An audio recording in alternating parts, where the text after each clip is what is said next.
Welcome to my YouTube channel maths concept by Pappu. आज हम लोग इस वीडियो में बात करेंगे क्लास 10 गणित का झारखंड बोर्ड परीक्षा 2026 के लिए पहला पार्ट लिया गया वास्तविक संख्या, जिसमें सभी महत्वपूर्ण प्रश्न को देखेंगे जो पिछले सालों में पूछा गया है। पहला प्रश्न है, अभाज्य गुणनखंड विधि द्वारा 26 और 91 का एचसीएफ ज्ञात कीजिए। यह प्रश्न 2010 में पूछा गया है। देखते हैं। 26 को हम लोग लिख सकते हैं 2 गुने 13। 91 को हम लोग लिख सकते हैं 7 गुने 13। 26 और 91 में हम लोग पाएंगे कि 13 और 13 कॉमन है, इसलिए हम लोग कह सकते हैं कि एचसीएफ किसका, तो 26 और 91 का होगा 13। यही इसका आंसर होगा। दूसरा प्रश्न है, अभाज्य गुणनखंड विधि द्वारा 96 और 404 का एलसीएम ज्ञात करना। यह प्रश्न 2012 और 2016 में पूछा गया है। 96 को गुणनखंड करके लिख सकते हैं हम लोग 2 गुने 2 गुने 2 यानी 2 दूनी 4 दूनी 8 दूनी 16 दूनी 32 तिया 96। 404 को हम लोग लिख सकते हैं 2 गुने 2 2 दूनी 4 और 101 को गुना करेंगे तो आ जाएगा 404। आगे देखते हैं। 96 और 404 में 2 2 और यहाँ 2 और 2 कॉमन है, तो इसका एलसीएम 96 और 404 के लिए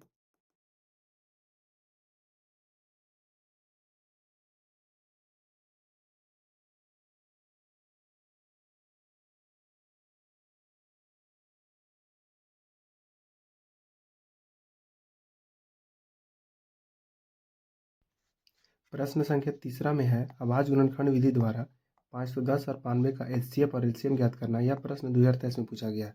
510 को हम लोग लिख सकते हैं गुणनखंड करके 2 गुने 3 गुने 5 गुने 17 और 92 को हम लोग लिख सकते हैं गुणनखंड करके 2 गुने 2 गुने 23। अब जो दोनों में कॉमन है उसको मिला लेते हैं। यहाँ भी 2 है और यहाँ भी 2 है। जो कॉमन रहता है उसी को हम लोग बोलते हैं एचसीएफ, यानी एचसीएफ बराबर होगा 2। एलसीएम निकालने के लिए जो कॉमन है 100 और जो कॉमन नहीं है उसको भी गुना करना पड़ेगा। तो 2 और 2 कॉमन है तो 1 2 3 5 और 17 कॉमन नहीं है। नीचे में 2 और 23 कॉमन नहीं है। 2 और 3 को गुना करेंगे तो आएगा 6 गुने 17 और 5 को गुना करेंगे तो आएगा 85 गुने 2 और 23 को गुना करेंगे तो आएगा 46। जब ये तीनों को गुना किया जाए तो आएगा 23,460, जो इसका एलसीएम है। यानी कि 510 और 92 का एलसीएम है 23,460। प्रश्न संख्या 4 देखेंगे। 306 और 657 का एचसीएफ यानी महत्तम समवर्ती दिया कितना, 9। 306 और 657 का लघुत्तम यानी एलसीएम हम लोग को निकालना है। तो हम लोग लिखेंगे दिया गया है। क्या दिया गया है?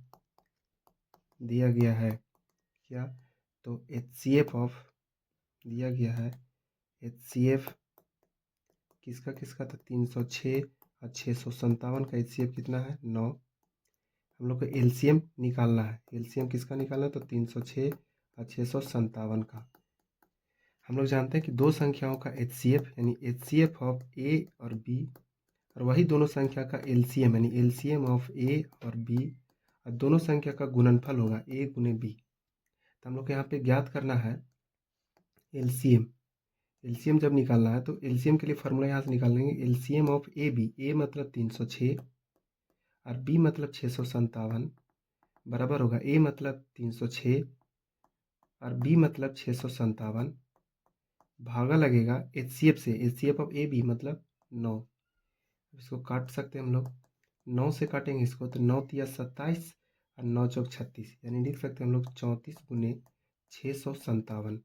ये गुना करके आएगा 22,338। आप गुना करके देख सकते हैं। गुना करके आएगा 22,638। किसका है, तो एलसीएम ऑफ किसका, 306 और 657 का एलसीएम 22,338। पांचवा प्रश्न है, 140 को अभाज्य गुणनखंड के रूप में लिखना है। यह प्रश्न 2019 से 2022 में पूछा गया है। 140 को फैक्टर करेंगे यानी गुणनखंड करेंगे। 140 को 2 से भागा लगाएंगे 70 बार में, 70 को 2 से भागा लगाएंगे तो 35 बार में, 35 को 5 से भागा लगाएंगे 7 बार में, 7 को 7 से भागा लगाएंगे 1 बार में। यानी हम लोग लिख सकते हैं 140 बराबर 2 गुने 2 गुने 5 गुने 7। अगला प्रश्न है, पांचवा प्रश्न के जैसा ही 120 को अभाज्य गुणनखंड के रूप में लिखना है। 120 को गुणनखंड करेंगे, 2 से भागा लगाएंगे 60 बार में, फिर 2 से भागा लगाएंगे 30 बार में, फिर 2 से भागा लगाएंगे 15 बार में, फिर 3 से भागा लगाएंगे 5 बार में, फिर 5 से भागा लगाएंगे 1 बार में। यानी 120 बराबर हम लोग लिख सकते हैं 2 गुने 2 गुने 2, 2 दूनी 4 दूनी 8, 8 त्रिकी 24 और 24 पची 120। अगला प्रश्न है, पांचवा और छठा की जैसा ही बनेगा। 84 का अभाज्य गुणनखंड करना है और 84 का अभाज्य गुणनखंड करके आपको कमेंट बॉक्स में इसका आंसर देना है। कहाँ पे देना है? कमेंट बॉक्स में।